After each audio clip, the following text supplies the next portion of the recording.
Hola, hola. Buenos días para muchos en la región y buenas tardes para otros. Estamos en vivo en nuestro webinario sobre seguridad digital con Melanio Escobar y Pablo Barrera. Pablo se va a sumar en unos minutos, pero empezamos con Melanio y bueno, dejamos que Melanio se introduzca él solo. Melanio va a dar una breve introducción y luego lo interesante de este webinario es responder sus preguntas. También nos acompaña mi compañera Tatiana Leanza, que también la dejo que se presente. Hola, Gracias. buenos días, buenas tardes a todos.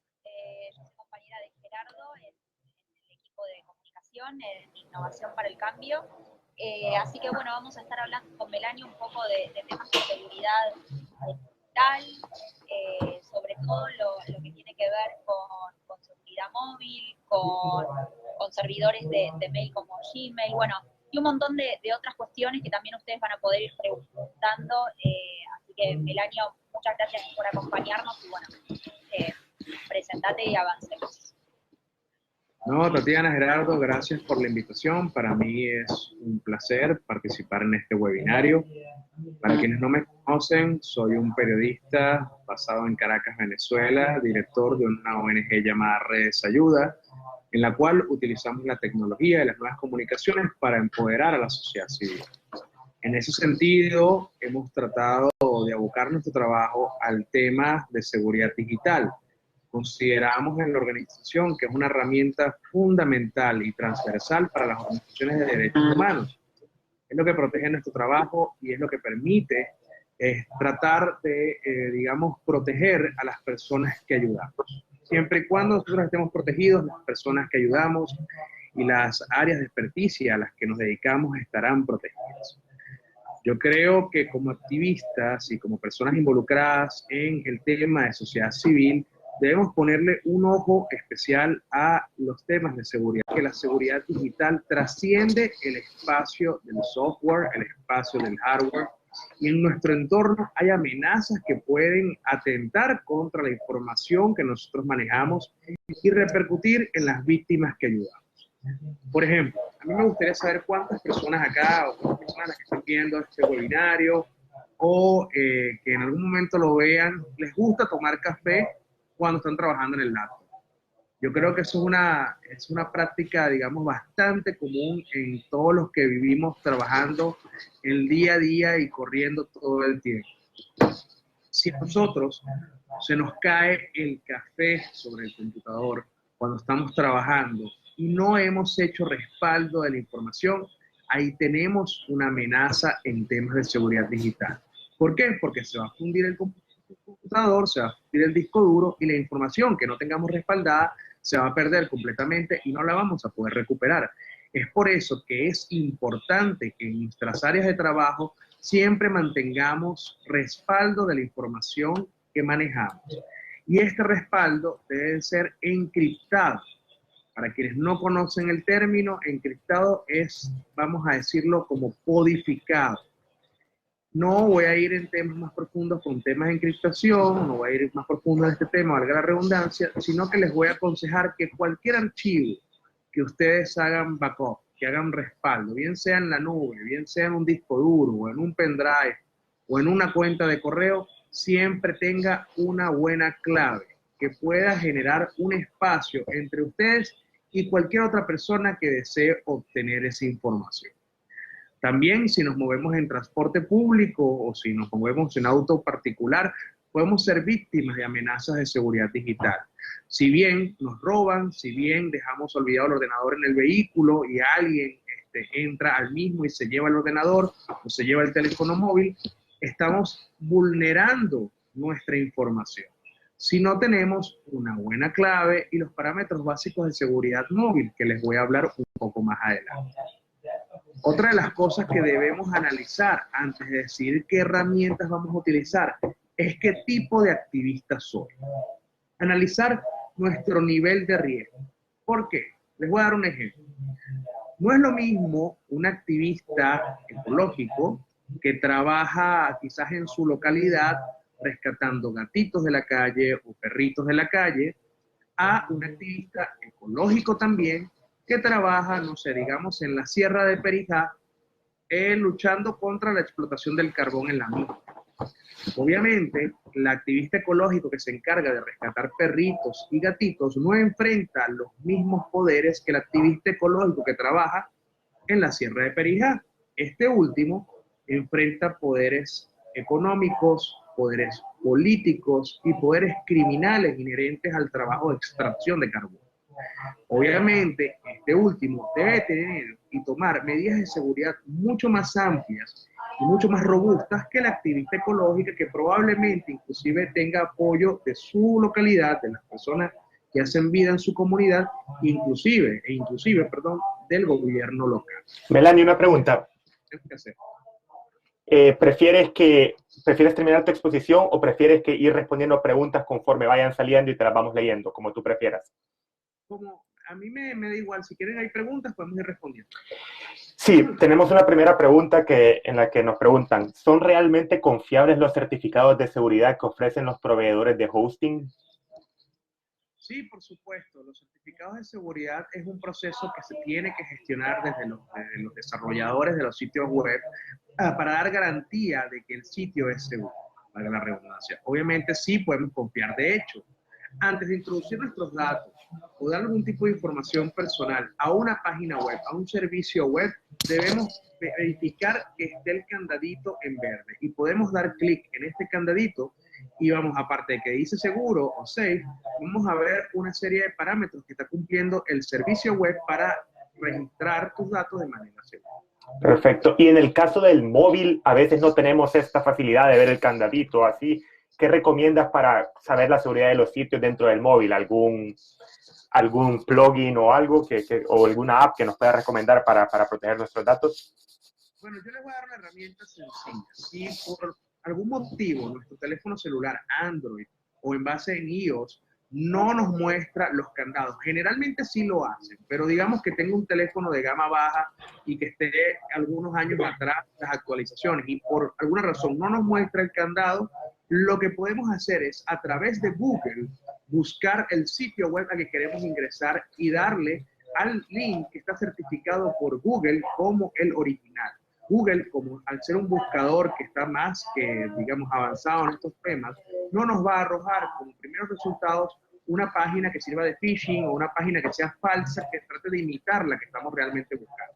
Entonces, a través del explorador nos vamos a Google, en el buscador ponemos la página que estamos buscando y el primer resultado que nos va a arrojar es la página certificada. Perfecto. Melanio, ya una consulta. La certificación que estamos hablando, ¿no? Que la hace un programador. ¿Este tipo de servicios es complejo, es caro? Porque estamos hablando de que las organizaciones traten de justamente ponerle más seguridad, digamos, a sus sitios, pero también a veces nos encontramos con que el tema de pagarle a programadores o querer hacerlo uno es o complicado o resulta un servicio caro. Es como que no. ¿Cómo lo pueden afrontar las organizaciones?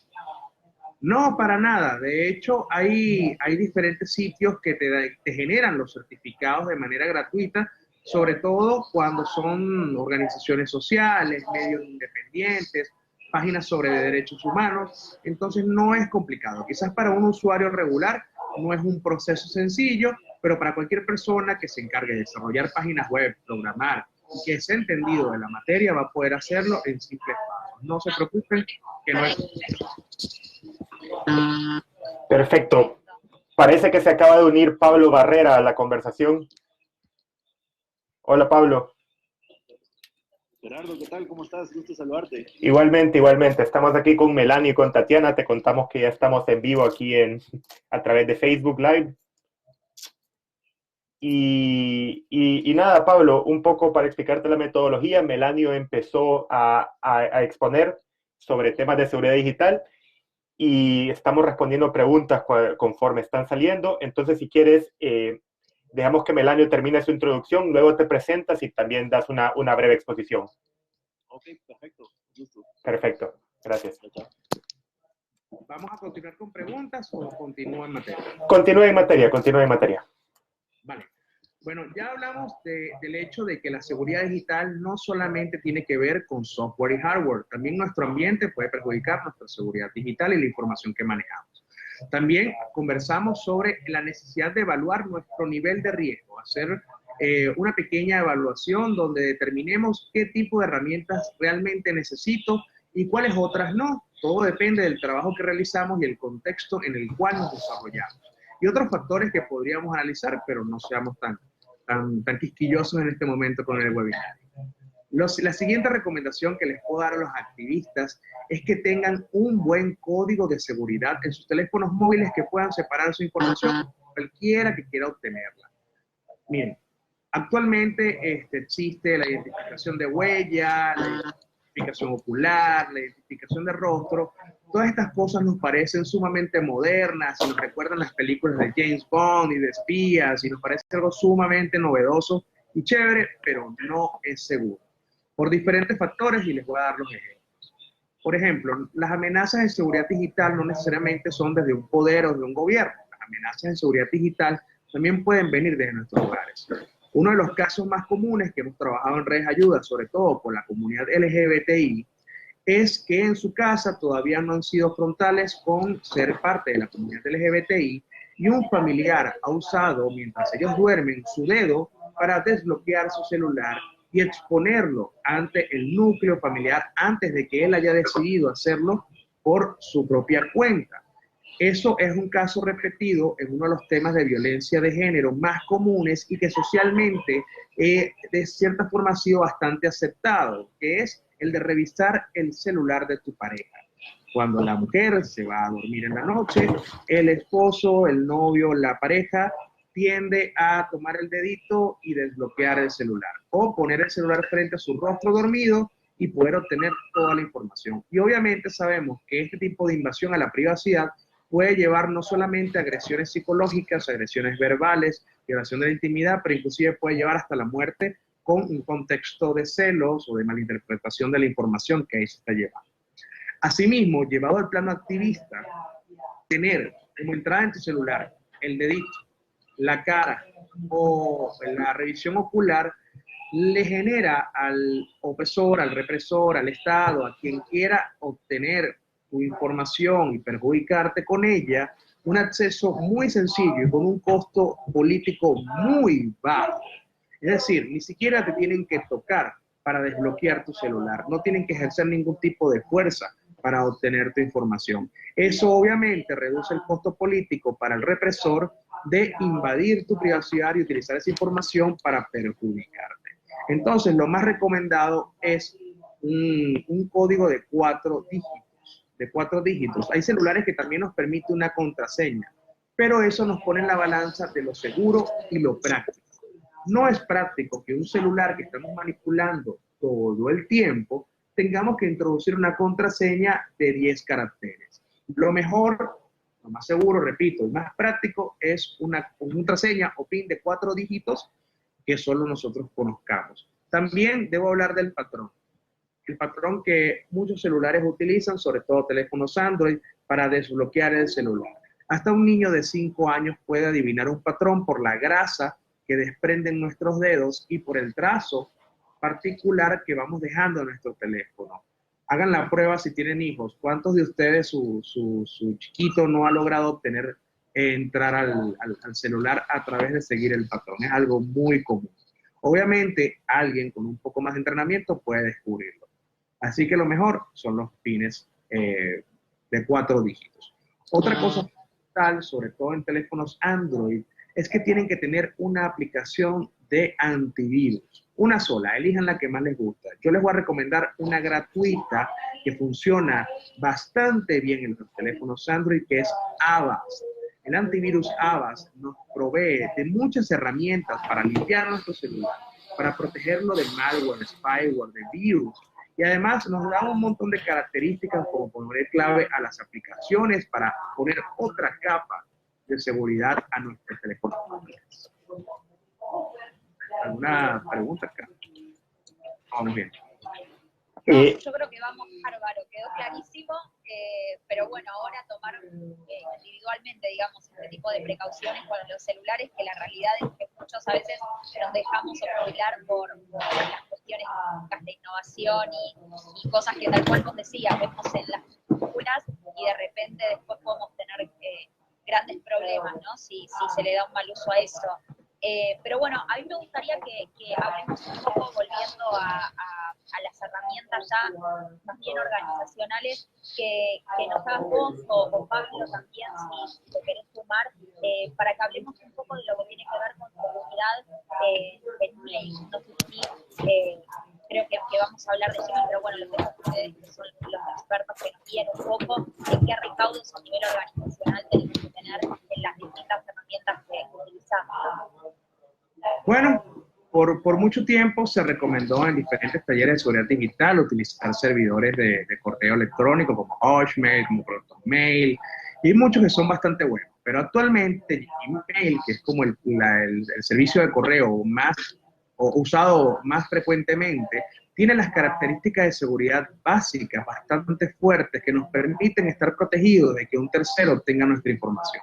A través de Gmail podemos organizarnos en grupos, podemos comunicarnos de manera encriptada actualmente de punto a punto, podemos inclusive ahora actualmente poner una clave a cada correo que se envía a través de un mensaje de texto a la persona a la cual estás enviando el correo para que pueda descifrar el mensaje. Es decir, que aunque intercepten tu correo, no van a poder leer esos mensajes. Es una característica relativamente nueva que ha desarrollado la gente de Google para Gmail, que está bastante buena. Además, lo básico, no solamente para Gmail, sino también para nuestras redes sociales, es la verificación de doble paso. ¿Qué es la verificación de doble paso? Sencillo. Además de nuestra contraseña fuerte, tenemos un código que nos llega bien a nuestro celular a través de un SMS, que no es la más segura, pero está bien. También podemos utilizar un código que nos genera Google Authenticator, que es un aplicativo que está disponible para Android y para iOS, que nos genera este código para introducirlo cuando vayamos a iniciar sesión. También podemos usar una llave, un token, creo, la tengo acá, se las voy a mostrar. Una llave como esta, que genera un código único a la cuenta registrada, permitiéndonos generar el doble paso sin pasar por un teléfono celular o sin pasar por un aplicativo. Es una herramienta física y hasta los momentos es la forma más segura de generar el doble paso. Y esto nos sirve para Dropbox, nos sirve para Facebook, nos sirve para Twitter y otras redes sociales y otros servicios de correo. Así que lo básico es tener una clave fuerte, una clave de por lo menos 16 dígitos, que tenga mayúsculas y minúsculas, números, caracteres especiales, y que, bueno, obviamente no tenga relación con tu entorno. Recuerde que existe la ingeniería social y las personas que tengan conocimiento de diferentes factores de cada persona pueden dar una clave de manera sencilla. No es tan difícil. Es por eso que las claves, a pesar de tener todas estas características, deben poseer independencia a nosotros y a nuestros gustos y a las cosas que son públicas de nosotros. Además, hay muchas recomendaciones, pero lo voy a dejar hasta. Perfecto. Pablo, no sé si quieres presentarte y también dar unas breves palabras introductorias y si quieres continuar la conversación que ya inició Melanio. Claro que sí, gracias Gerardo, gusto saludarte, Tatiana, ¿qué tal Melanie? Pues mucho gusto a todos, mi nombre es Pablo Barrera, yo tengo ya un par de años, ahí un poco más de una década, de dedicarme a seguridad de la información y seguridad informática. Pues es un gusto aquí que me hayan invitado a compartir un ratito con ustedes y los tips o consejos que les pueda dar, pues espero les sean de mucha utilidad. Continuando con la conversación de Melanio, efectivamente la seguridad no solamente es seguridad digital, sino también tenemos que tomar en cuenta que la información que a veces nosotros tenemos está en otros medios, ¿verdad? Está como en papel, puede estar en audio, en video, en cualquier otra forma. Entonces, al final lo que nosotros debemos de hacer, y por ejemplo los ejemplos que dio Melanio, son controles, ¿verdad? Aplicar controles para disminuir los riesgos a los que podemos estar sujetos para poder tener, se podría decir, cierto riesgo aceptable. Nunca vamos a eliminar por completo el riesgo, pero podemos poner ciertos controles para disminuirlo. Ahora, cuando la información es digital, por ejemplo, nosotros tenemos que estar conscientes que la información tiene tres estados. Una es almacenada, otra es en tránsito o enviada, y la otra es en creación o en formación. Cualquiera que sea esos estados de la información que nosotros tengamos o que querramos hacer o resguardar, debemos aplicar distintos controles. Creo que hablaron un poco de la transmisión de correos electrónicos seguros con Melanio, ¿o no? Sí, Ok, hablaron un poquito de qué correos electrónicos podían utilizar, como por ejemplo ProtonMail, Tutanota y ese tipo de correos. No, eso no lo menciona. No, ok, perfecto. Entonces, uno de las recomendaciones que yo doy es, cuando vamos a transmitir información muy sensible, debemos de hacerlo a través de un medio que nos garantice cierto nivel de confidencialidad y cierto nivel de respaldo en cuanto a que la información no se va a jugar o no va a ser accedida por terceros, ¿verdad? Uno de los correos electrónicos que yo recomiendo mucho es ProtonMail. Proton, así como Proton, bastante fuerte. Tiene una funcionalidad que yo puedo autodestruir los correos. Entonces, tiene cierto tiempo de vida. Es bastante bueno. Entonces, esa es una de las recomendaciones que yo les doy, ¿verdad? La otra es, cuando ustedes quieran subir, por ejemplo, información a Dropbox o compartirla por Google Drive o por algún medio, si es mucha la información, pues pueden utilizar un programa para comprimir esa información y adjuntarle un password a esa compresión. Ahora, ¿qué niveles de passwords? Pues sabemos que el password perfecto tiene que ser más de 8 caracteres, mayúsculas, minúsculas, números y un carácter especial. Entonces, en base a eso, nosotros podemos venir y ponerle una contraseña al archivo que queremos subir ya compreso. Y con eso nos aseguramos que sea mucho más difícil para alguien poder descifrar lo que está en ese archivo, a pesar de que estemos utilizando medios públicos para el envío. ¿Verdad? Un segundo.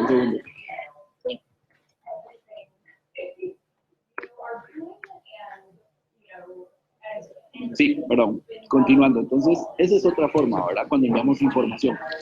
Ahora, la mayoría de usuarios, pues, tenemos computadoras con sistemas operativos como Windows, como Mac OS, y uno que otro por ahí atrevido tiene Linux.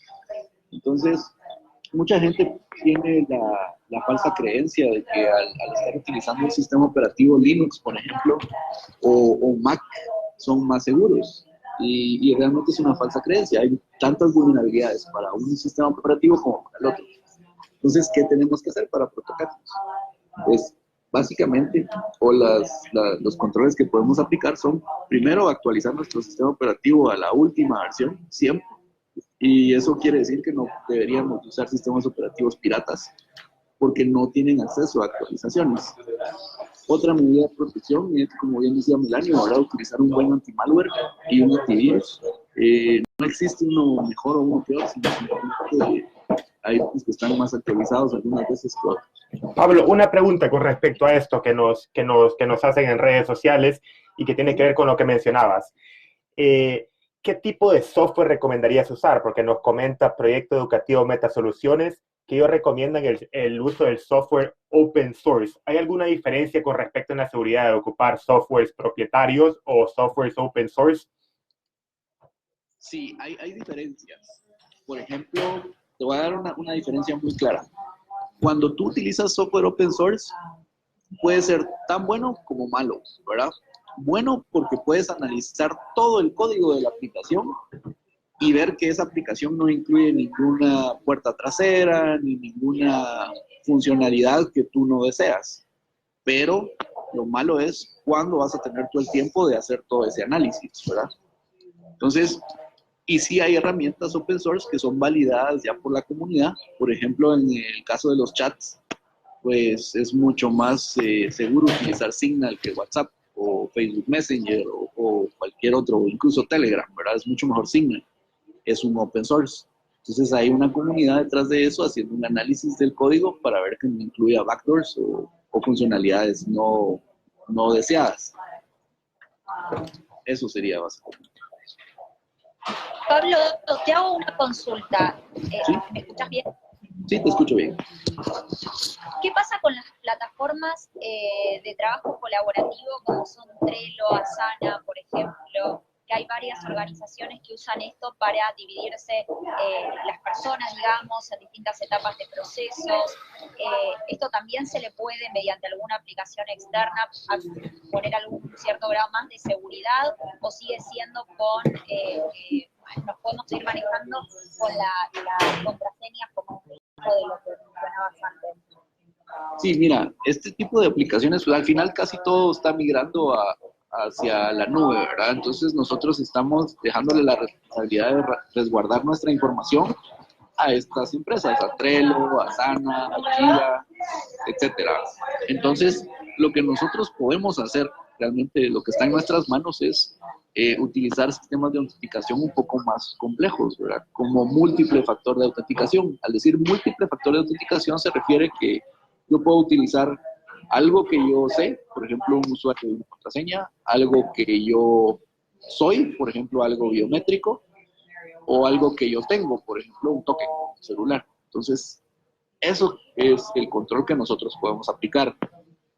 También podemos ver con qué nivel de certificaciones cumplen estos proveedores que nosotros estamos utilizando. Ahora, cuando nosotros utilizamos estos de forma gratuita, casi siempre ahí en letras muy chiquititas estamos aceptando que la información que les estamos dando ellos la pueden utilizar, ¿verdad? Entonces hay que tener cuidado con qué ponemos ahí. Perfecto. Decinos algunos tips, digamos, que tengamos que tener en cuenta quienes quizás no estamos muy en tema, no somos no somos expertos en tecnología, pero algunas cuestiones, porque en general todos nos armamos cuentas en plataformas, indiscriminadamente en algunos casos, y decinos un poco qué tendríamos que revisar en estos términos y condiciones que nos puedas decir sí o sí tienen que cumplir con esta, no sé, con 2 o 3 cositas como para decir que tenemos un nivel de seguridad por lo menos básico, porque no en todas las organizaciones quizás se puede avanzar hacia un pago, digamos, otro pago de esta plataforma, pero ¿qué deberíamos tener en cuenta? Que vos nos digas, fíjense en los términos y condiciones siempre estas cuestiones que por lo menos les aseguren un nivel mínimo de seguridad. Sí, claro, hay cosas mínimas, ¿verdad? Por ejemplo, el revisar que las plataformas que estamos utilizando tengan algunas certificaciones de seguridad como ISO 27000 o que tengan que cumplir con PCI DSS, que es la de tarjetas de pago, por ejemplo. Ahora hay una cuestión que está muy de moda, que es el GDPR, que es la normativa de resguardo de datos europea. Entonces, si estas aplicaciones están cumpliendo con eso, pues de cierta manera, nosotros también estamos un poco más seguros. Ahora, lo que hay que revisar en las letras chiquitas, como tú dices, es que los datos que nosotros estamos metiendo ahí son nuestros y no se los estamos dando a la aplicación. Básicamente eso. Perfecto. Que también tengamos la capacidad de poder eliminar esos datos como que queramos. Pablo, si quieres algunas preguntas de nuestro público, nos pregunta Alexis López, ¿cuál es la mejor plataforma para migrar a la nube? Bueno, si quieres algo gratuito, Amazon tiene algunas cosas gratuitas. Ahora, todo va a depender de las necesidades que tú tengas. Si te refieres a la mejor plataforma en cuanto a seguridad, tienes que ver 3 factores. 1, la confidencialidad. 2, la integridad. Y 3, la disponibilidad de lo que vas a necesitar en esa plataforma. Entonces, no hay una mejor per se, pero sí hay una, por ejemplo, si tú me dices disponibilidad, yo te digo Amazon, es la más siempre. Si me dices confidencialidad, yo te diría quizás es Azure. Integridad, pues cualquiera de las dos. Google también es buena, ¿verdad? Pablo, una pregunta. Hoy estamos constantemente conectados con redes sociales. Vemos lo que pasó aquí en Estados Unidos, aunque tal vez no lo entendamos muy bien, que Mark Zuckerberg sentado en el Congreso ¿qué tan segura puede estar nuestra información si estamos en plataformas como Facebook, en la que estamos ahora transmitiendo? ¿Qué tipo de precauciones se pueden tomar en las redes sociales, que tal vez es algo que usamos cotidianamente y publicamos muchas cosas sobre nuestra vida privada? Claro, mira, realmente tenemos que estar conscientes que cualquier cosa que subamos a una red social, lo estamos socializando, lo estamos publicando. La misma palabra lo dice, ¿verdad? Publicar, entonces lo estamos volviendo público. Entonces, si nosotros usamos redes sociales, no deberíamos de publicar cosas privadas, cosas confidenciales. Si yo trabajo en un lugar, no subir fotos con el uniforme del lugar donde estoy trabajando, con mi carnet, etcétera, ¿verdad? Pero sí, tenemos que estar conscientes que una red social es algo público. Entonces, sería un poco inocente pensar que al subirlo a la red social está seguro. Genial. A ver, ahí me parece, porque lo perdimos por un segundito a Melanio, no sé si Melanio nos puedes escuchar. Ahí está. Ahí claro, solo tapé la cámara mientras estaban conversando con Pablo. Perfecto. Una pequeña medida de seguridad, tapar la cámara del webcam. Exacto. Sí, poner un post-it ahí en la cámara es bueno. Otra medida de seguridad que recomiendan. A ver, el backup es importante siempre y cuando tengan una buena clave. El asunto con las claves, con las características que mencionó Pablo y las características que mencioné yo, es que se nos hacen muy difíciles de recordar. Sobre todo porque es una norma, digamos, o un buen hábito cambiarlas periódicamente. No tenemos, bueno, por lo menos yo no lo tengo, la capacidad de recordar todas las claves. Tenemos claves con las mismas características para el banco, tenemos para el correo, tenemos para Facebook, para Twitter, para Instagram, para, no sé, Dropbox, para el colegio de los niños, en fin. Tenemos un montón de claves y se nos va a hacer muy difícil recordarlas todas. Es por eso que es recomendable utilizar un gestor de contraseñas. Y hay varios servicios que son gratuitos que nos permiten guardar en una cajita fuerte todas nuestras contraseñas y servicios asociados a ellas para que no tengamos que recordarlas todas nosotros bajo un solo password fuerte que es el que va a proteger toda esta información. Hay personas que les gusta, hay personas que no, pero yo lo he encontrado como una herramienta muy útil para poder tener organizadas mis contraseñas, poder cambiarlas periódicamente y no olvidarme de ellas. Hay servicios como LastPass, como KeePass, y en este momento la gente de Tunnelberg, que proveen un servicio de VPN, han creado Remember. Es como un juego de palabras entre recordar y oso, que provee un servicio gratuito en su totalidad por un mes y luego parcialmente gratuito. Pero el parcialmente gratuito ya yo lo he probado, ya lo estoy usando actualmente, es suficiente para lo que estamos buscando, manejar nuestras contraseñas de manera segura y organizada. Les voy a poner los links en la conversación, los voy a buscar y los voy a poner para que quienes estén interesados en explorar esta herramienta lo hagan. Hay otra cosa que quiero recomendarles a los activistas. Generalmente estamos, sobre todo en la región, estamos expuestos a gobiernos dictatoriales o arbitrarios que deciden censurar páginas web que no les hacen gracia, que no las consideran, digamos, inofensivas, sino más bien las consideran peligrosas para su status quo. Y nosotros, como ciudadanos, tenemos el derecho a estar informados. En ese sentido, tenemos que bypassear o saltarnos este bloqueo que generan los estados de forma arbitraria. Para eso es recomendable utilizar una VPN. Y lo voy a explicar de manera sencilla. Lo que hace una VPN, aparte de cubrir todo nuestro tráfico en línea, es permitirnos trasladarnos de manera virtual a otro país. La jurisdicción de nuestros gobiernos se acaba en las fronteras del mismo país. Es decir, si en Nicaragua está bloqueado un portal noticioso como CNN, esto no está bloqueado en Colombia o no puede no estar bloqueado en los Estados Unidos.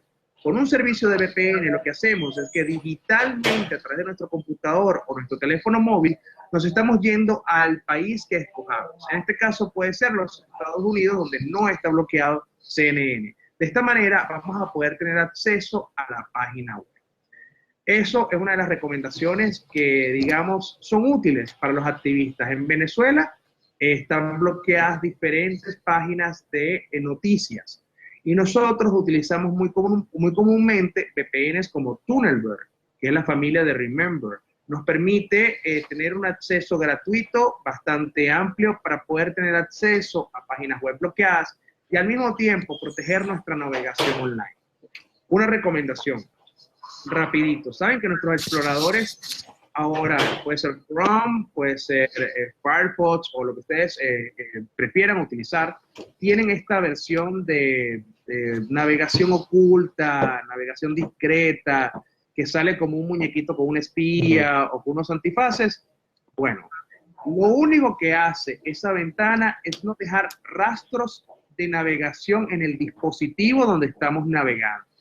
Pero el proveedor de internet o cualquiera que pueda interceptar tu conexión, igualito puede ver a dónde estás yendo, qué páginas estás visitando, qué búsquedas estás generando en Google. Es para que lo tengan en cuenta si sienten que son monitoreados, si sienten que su navegación está siendo perseguida. Este método de los exploradores no es suficiente para ustedes. Tienen que recurrir además a un servicio de VPN. Otras cosas que son importantes también recordar es, la mayoría de nuestras actividades las hacemos a través de un browser, como bien dice Melanio, ¿verdad? Y una VPN es una excelente medida de seguridad. Ahora, tenemos que tener cuidado quién es el que nos está proveyendo esa VPN, porque al final el punto donde se desencripta la data, pues la data ya va en blanco, entonces tenemos que saber bien quién es el proveedor. Otra cosa muy importante que podemos chequear es los certificados SSL o la barrita verde que se pone a veces en el navegador cuando las páginas son seguras. O cuando nosotros incluso publicamos algunas páginas, podemos crear certificados gratuitos. Les voy a pasar un link aquí, vamos a ver, se lo voy a pasar a Gerardo.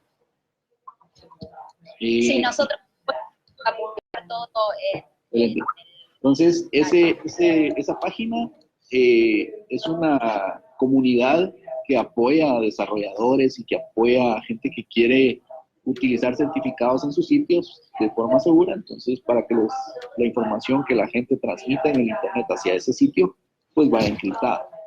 Ahora, quisiera un voluntario que me dé su correo electrónico. Hay un sitio que podemos chequear, que les voy a poner acá también, donde podemos chequear si nuestro correo electrónico y nuestra contraseña ha sido comprometida de alguna manera. Se los voy a mandar por ahí. No sé si Gerardo... wow. Wow, tenemos a alguien que puso su correo electrónico que ¿Cuál es alexis-lopez012@hotmail.com. ¿Alexis-López? Sí, López con Z, Alexis-López012@hotmail.com. Ok. Entonces, sí, desgraciadamente el correo y la contraseña de Alexis en el 2015 y en el 2016 se vieron comprometidos. Entonces, este es un sitio que podemos chequear para ver qué nivel de compromiso han tenido nuestras cuentas. Yo creo que es bastante importante saber si algo ha pasado con la información que nosotros hemos dado. Eso pasa muchas veces, por ejemplo, cuando nos registramos en LinkedIn o en una red social o en alguna foro, ¿verdad? A veces esas plataformas no guardan de una manera correcta a nuestros usuarios y pues desgraciadamente nos vemos afectados. Y la gente tiene la mala costumbre de poner la misma contraseña en todos los lugares. Entonces les voy a pasar el sitio aquí para que lo puedan publicar. Sí. Pásanos el sitio y nosotros lo copiamos ahora en el Facebook. No, y luego también, como mencioné, déjenos sus correos electrónicos y luego vamos a hacer un post con unas carpetas con las recomendaciones de nuestros expertos. Pues, eso sería básicamente.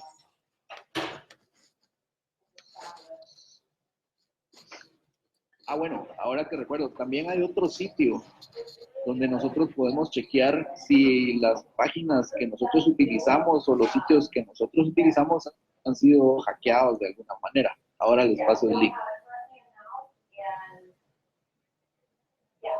Por ejemplo, ahí podemos ver qué sitios de Venezuela o qué sitios de Perú o qué sitios de Argentina han sido pues comprometidos.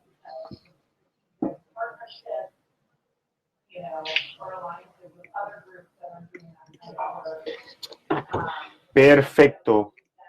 Nosotros vamos a ir copiando estos links, pero sí, qué interesante, tal como comentábamos, con este último link que agregamos, tú puedes ver si tu email ha sido comprometido. Me parece una herramienta muy, muy valiosa realmente. Y Melanio, no sé si quieres agregar algo al respecto. Sí, también hay una página curiosa que se llama ¿Qué tan seguro es mi correo? Perdón, mi clave, mi contraseña. How secure is my password? La voy a colocar en los comentarios. En ella podemos ingresar un password, ¿cierto? No sé, voy a poner cualquier cosa acá. Y te dice cuánto tiempo le tomaría a una computadora descubrir ese password. Y está bien chévere para que podamos medir el nivel de seguridad de la contraseña que hemos creado. Y es divertido, además, poner en prueba nuestras contraseñas. Pongan sus correos y cuentas bancarias acá con sus contraseñas para probarlas todas. No, mentira, no lo hagan. No, pero usen la página, está chévere. No, definitivamente. Y Melanio, tú mencionabas un poco los gobiernos como una amenaza, pero también las compañías, ¿no? Las compañías que están constantemente queriendo conseguir nuestra data. ¿Cómo nos podemos proteger también de esto, del uso comercial de nuestra información personal? ¿Hay alguna forma de protegerse o tienes que vivir con la certeza de que toda tu información que esté en redes sociales o en redes que crees seguras va a ser pública? O Pablo, también esta pregunta para ti. El tema con nuestra información es que una vez que se la delegamos a una plataforma de red social, ya está publicada en internet y va a ser muy difícil recuperarla y hacerla nuestra. El asunto con los seres humanos y la tecnología es que hemos delegado nuestra seguridad a lo que nos provee el servicio, nuestra seguridad a lo que generan los programadores, y no necesariamente es la única herramienta para estar seguros.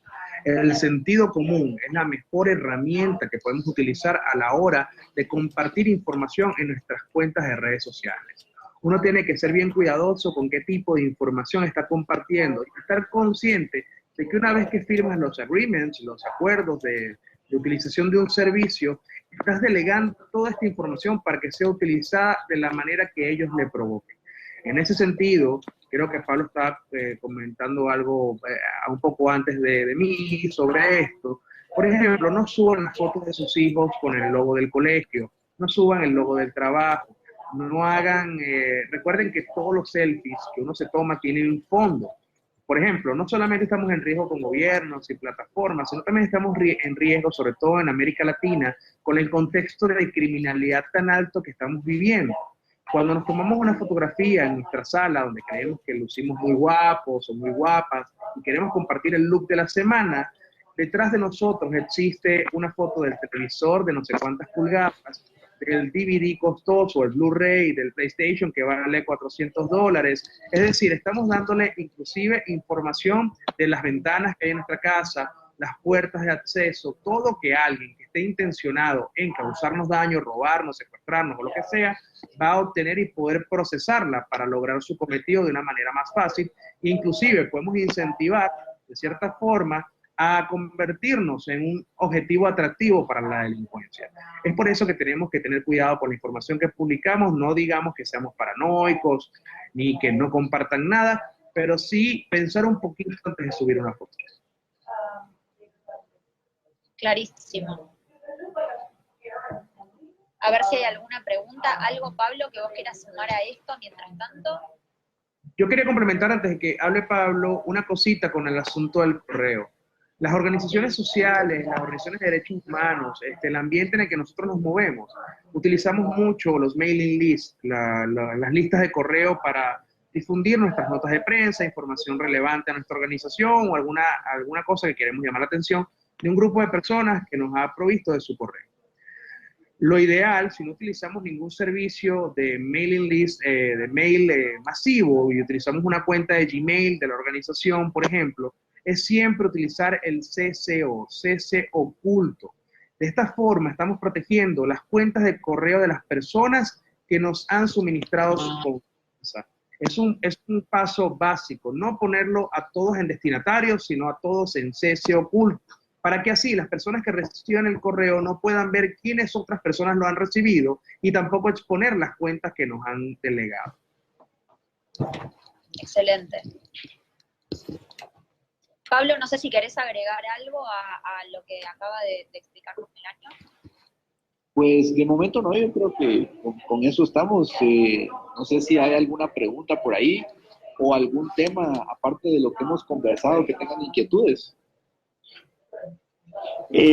Ahora revisamos la sección de preguntas. Me parece que no, la verdad es que hay muchas interacciones con respecto a todas las herramientas que han ido compartiendo, pero me parece que preguntas concretas no tenemos ninguna nueva en este momento, las hemos ido haciendo durante la sesión, pero por el momento no hay preguntas concretas. Si quieren, podemos dar unas breves palabras de conclusión cada una y nos quedamos esperando por si vienen algunas otras preguntas y luego, como le comentamos al público, vamos a compartir los recursos y vamos a compartir todo lo que los expertos han compartido con nosotros. Excelente. Primero las damas. No, bueno, en realidad yo lo que quiero es agradecerles por haber participado del webinar. La realidad es que para las organizaciones esto es información valiosísima.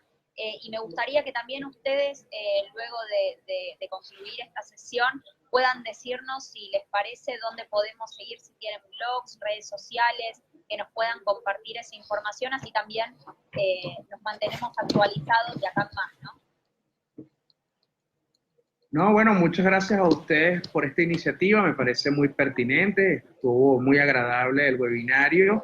Y por supuesto, a Redes Ayuda le pueden seguir en @redesayuda, en Twitter, Instagram y en Facebook. También tenemos nuestro portal web que es www.redesayuda.org. En estas diferentes plataformas compartimos no solamente tips de seguridad digital, sino que también tratamos temas de derechos humanos y tecnología de toda la región. Nuevamente, muchas gracias a todos los que se conectaron e interactuaron y gracias a ustedes por la invitación. Perdón, tenemos dos preguntas más. Nos preguntan, ¿cómo educar a los niños en temáticas de seguridad de Internet? Bueno, ni siquiera los adultos a cargo de estos la conocen.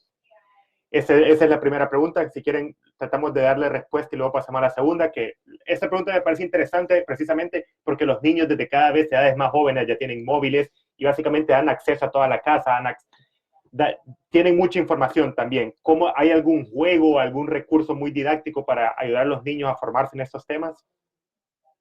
Sí, claro, hay varios recursos, ¿verdad? Hay uno que es bastante conocido de una firma de antivirus, yo voy a poner el link en un momento, que son algunas lecciones pequeñas de seguridad de la información para los niños, de ciberseguridad para niños. Ahora, también hay otro que es un poco más profundo, que ya es para adolescentes, se podría decir, que se llama Hackers High School. Igual voy a colocar el link. Esas dos creo que son las adecuadas. El Hackers High School les enseña a los niños, se podría decir, técnicas básicas de hacking para que ellos sean conscientes de qué riesgos son los que tienen. Bueno, y no solo es para niños, sino que para cualquier persona. Excelente. Perfecto. Melanio, no sé si quieres agregar algo con respecto a esto. No, yo creo que estos recursos que ofreció Pablo son suficientes. Yo creo que lo importante, como les digo, no es simplemente depender de la tecnología, es abrirse uno mismo a través del sentido común para comprender sus peligros y así poder protegernos de una manera más efectiva. Sentarse a hablar con los hijos, porque inclusive el control parental tiene sus huecos. Y ahorita en YouTube tú puedes encontrar tutorial de hacer lo que sea. Y nuestros chicos saben utilizar estas herramientas mejor que nosotros. Es por eso que la mejor herramienta de seguridad para nuestros muchachos, para nuestros chicos, es conversar con ellos, estar pendiente y monitorear lo que están haciendo en línea para poder hacer las correcciones al momento necesario. Perfecto.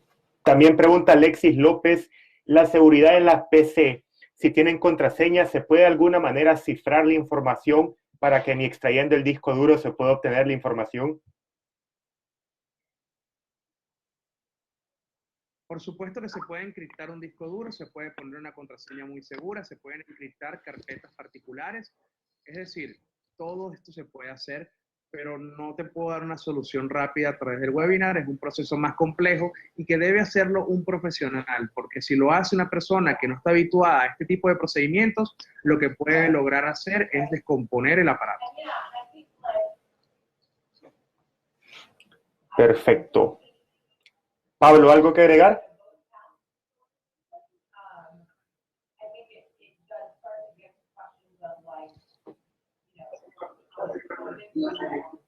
Hola. Sí, sí. No, que si tienes algo que agregar al respecto. No, solamente agradecerles ahí la oportunidad de compartir con ustedes estos tips pequeños. Obviamente este mundo de la seguridad es grandísimo, hay mucho por donde profundizar, pero yo creo que estos tips que dimos entre todo el equipo son bastante buenos, y si alguien quisiera profundizar más, pues realmente hay mucha literatura, hay webinars, hay cursos en Coursera, en edX, etcétera. No, definitivamente. Y como comentamos, le vamos a compartir la información de contacto de nuestros expertos y algunos de los recursos que ellos compartieron. Y creo que con esto, no sé si quieren esperar un par de minutos más, a ver si hay otra pregunta o vamos cerrando ya. Lo dejo a su disposición. A mí no me molesta extenderme 5 minutos más.